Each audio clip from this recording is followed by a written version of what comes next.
नाजरीन, इंडियन अवाम और मोदी के लिए एक बहुत बुरी खबर है।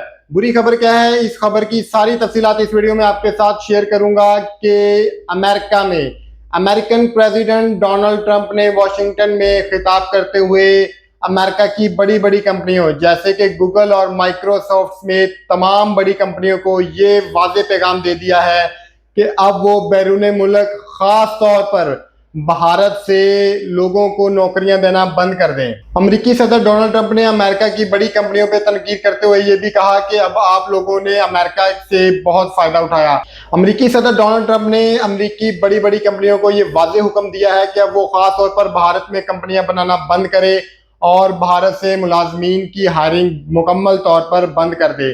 ये भारत के मुंह पे एक जोरदार तमाचा है। मजीद अमेरिकी सदर ने यह हुक्म दिया है कि अब जितनी हायरिंग होगी वो अमेरिका से करें, खास तौर पर भारत से किसी को हायर नहीं करना और उन लोगों को नौकरियां नहीं देनी। अब अमेरिका के सदर डोनाल्ड ट्रंप भारत के बहुत खिलाफ हो चुके हैं। जो भारतीय अवाम और मोदी ये समझते थे कि अमेरिका हमारे साथ है और हमारी सपोर्ट में है, उनके खिलाफ डोनाल्ड ट्रंप ने मजीद कार्रवाइयां जारी रखी हुई हैं। उनकी मजीद तफसीलात आपके साथ शेयर करते रहेंगे। अपने मेजबान उस्मान के साथ जुड़े रहिए। मिलता है किसी नई वीडियो में, तब तक के लिए अल्लाह हाफिज।